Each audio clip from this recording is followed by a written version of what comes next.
ជំរាបសួរអ្នកទាំងអស់គ្នាសូមស្វាគមន៍មកកាន់វីដេអូរបស់សាលា Let's Learn French បាទនៅក្នុងវីដេអូនេះដែរខ្ញុំនឹងមកបង្ហាញអ្នកទាំងអស់គ្នាអំពីពាក្យមួយបាទអញ្ចឹងបន្តការវីដេអូមុនបាទដែលជាប្រភេទ l'élocution បាទ prépositionnel ដូចគ្នាដែរបាទអញ្ចឹងកន្សងពាក្យរបស់វាហ្នឹងគឺ en face de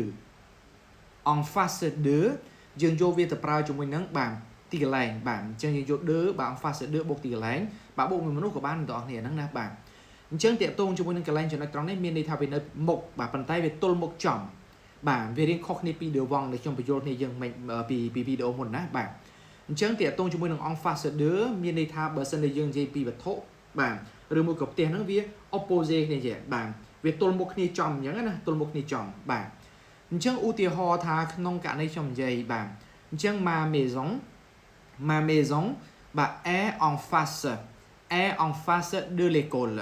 ma maison est en face de l'école បាទអញ្ចឹងមានន័យថាផ្ទះរបស់ខ្ញុំវានៅចំពីមុខសាលា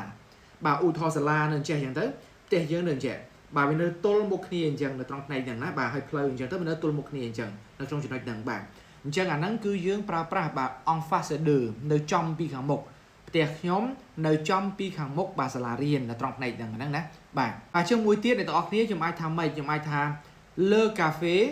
se trouve en face de la boulangerie. Le café se trouve en face de la boulangerie. បាទអញ្ចឹងមានន័យថាបាទអញ្ចឹងហាងកាហ្វេហ្នឹងវានៅទល់មុខអីទល់មុខកន្លែងលក់បាទនំប៉័ងហ្នឹងបាទអញ្ចឹងមានន័យថាទល់មុខចំនៅម្ដងត្រង់ផ្នែកហ្នឹងហើយមួយទៀតអ្នកទាំងអស់គ្នាយើងក៏អាចយកទៅប្រើនៅក្នុងលក្ខខណ្ឌមួយថាបាទនៅទល់មុខគ្នាបានដែរត្រង់ផ្នែកហ្នឹងបាទអញ្ចឹងតេតងជាមួយចំណុចត្រង់នេះខ្ញុំឧទាហរណ៍ថាម៉េច Dara est en face de moi Dara est en face de moi អញ្ចឹងមានន័យថានៅក្នុងករណីដែលខ្ញុំនិយាយថា Dara នៅពីមុខខ្ញុំបាទនៅទល់មុខខ្ញុំអញ្ចឹងមានន័យថាទល់មុខចំមុខអញ្ចឹងណាឧទាហរណ៍បើអង្គុយទល់មុខគ្នាអញ្ចឹងបាទអញ្ចឹងមិនមានន័យថាបាទក្នុងករណីគាត់នៅតែពីខាងមុខប្រឆិតប្រហៀងអីចេះណាអត់ទេនៅត្រង់ផ្នែកហ្នឹងអញ្ចឹងតេតងជាមួយនៅក្នុងករណីដែលយើងនិយាយអំពី en face de ទល់មុខចំ